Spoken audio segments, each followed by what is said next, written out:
Welcome back to our annual episode of SR Auto Group's YouTube channel, guys and gals. Reason I say annual is because I really don't have a chance to do these videos often, but this one time I have this amazing new Veyron sitting with me. And when I say new, I mean a 2006. I'll get to the Veyron quickly. Most of you will know that last week was Monterey Car Week. And for the first time in 7 years, I didn't get a chance to go and meet all my friends. However, I did do a couple deals. And one of them was getting this 2006 Veyron from one of my buddies, Houston Crosta at Royalty Exotics. Now, I'm a big Veyron fan. Everybody knows that. So what I'm going to do is I'm going to take this car, which used to be Manny Khoshbin's before Houston, a perfect car, a really good specimen, amazing underpinnings. And what I'm going to do is I'm actually going to refresh it and make it back to what a car of this stature should be.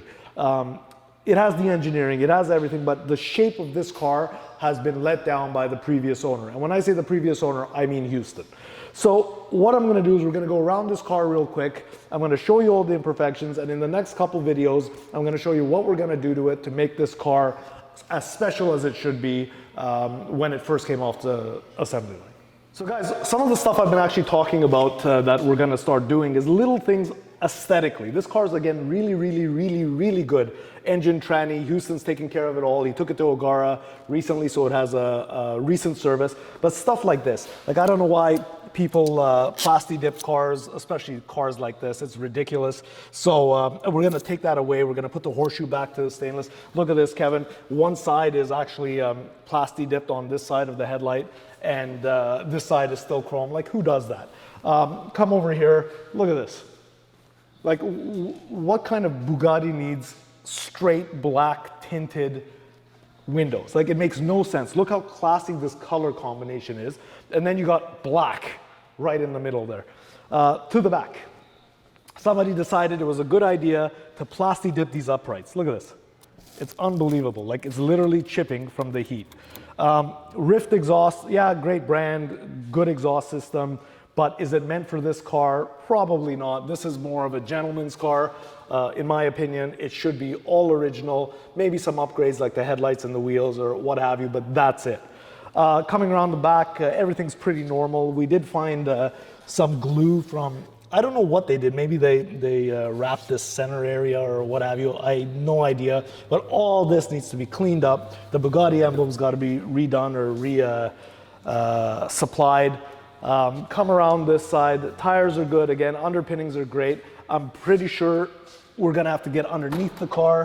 The interior, few things. Pilling on the Alcantara on both sides is pretty bad. Carpet's in really good shape. Everything else is in actually great shape. This door panel has fallen off, I noticed.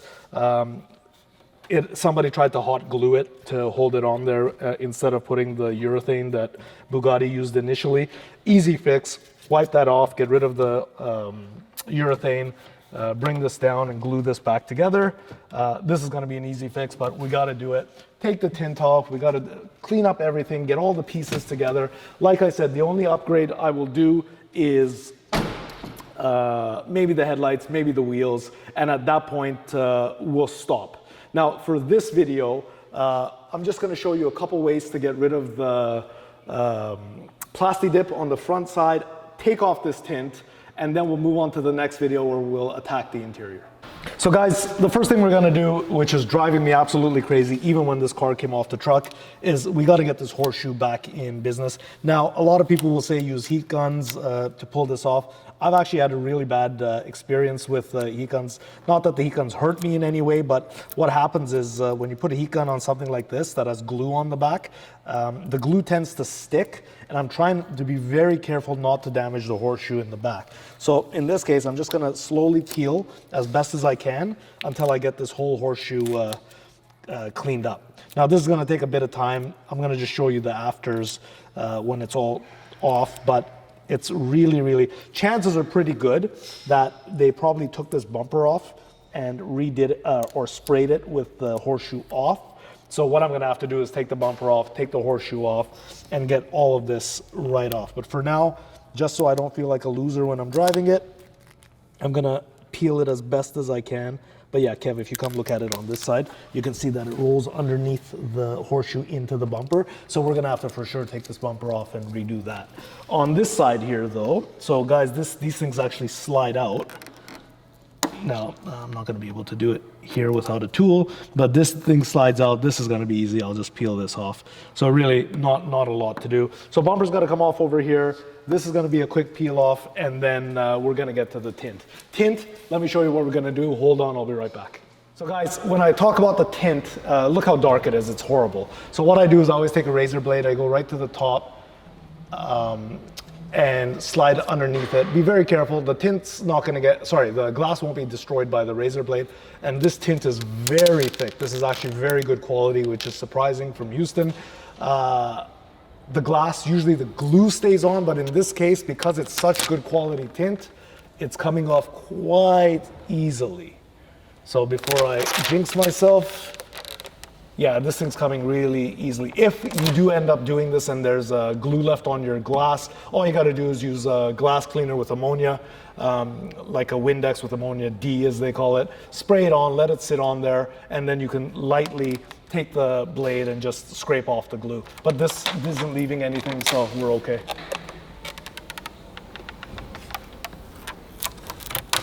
Wow, I can't believe the quality of this.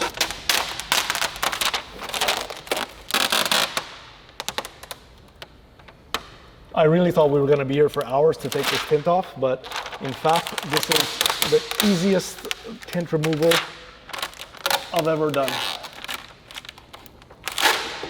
Okay, so at the end, because this car has the glass lowering when you open the door, I got to get inside and pull the last bit out.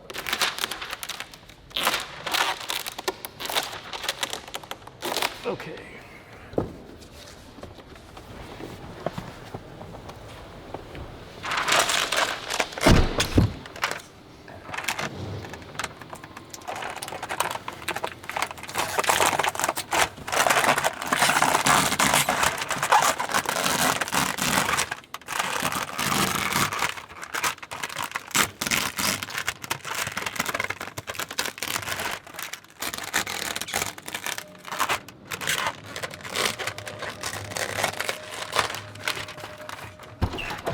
And just like that, the tint is off. Now we left a little bit of glue at the bottom here, but this is gonna be the easiest.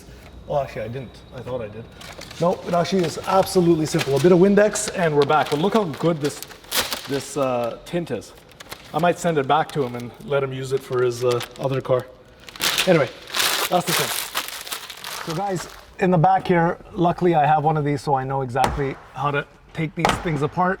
This thing pops out, and I have access to the glass. Now, I can't get to the top of the glass to get to the tint.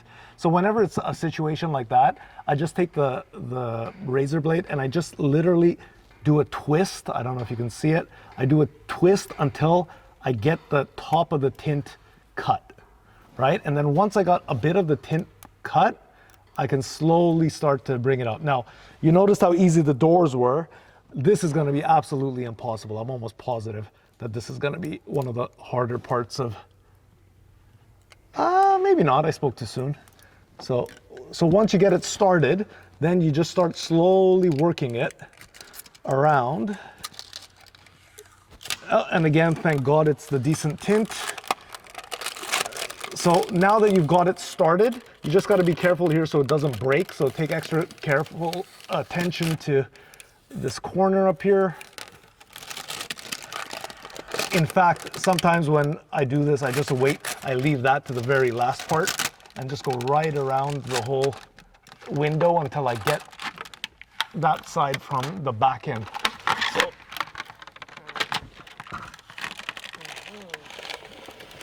So if I do it this way, if I come from this side, then I don't have to worry about that breaking over here.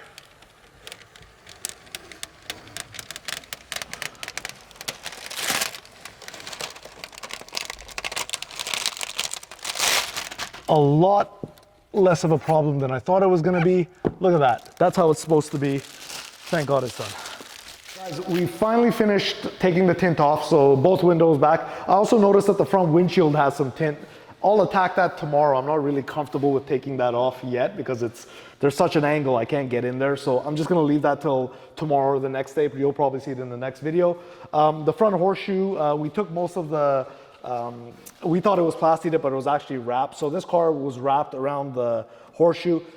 It's right behind it. So what we're gonna have to do is we're gonna have to pull the horseshoe out, which means we're gonna have to take the bumper out. While we do that, we're gonna repair all the front lip and everything that's damaged underneath this car. Once that's all completed, we've ordered the headlights for the car. The headlights will come in from, I don't know exactly which Bugatti dealership, but we'll order the headlights from the Grand Sport with the LEDs. We'll put those in. I have a set of Maison Pour Sang wheels still. So that's off like a Sang Noir or a Pour Sang or whatever. So I have a set of those wheels that I'll put on that car, on this car. We'll put those on, we'll do the headlights. Then I got a whole ton of stuff to do on the interior, which we'll get on to the next video. Guys, I know I don't do this often enough. Thank you for watching. Like, follow, subscribe. Anything you can do to help me out on our channel. If you like something we're doing, please tell me in the bottom. If you don't like something we're doing, please tell me at the bottom. Thanks, guys. We'll catch you on the next one.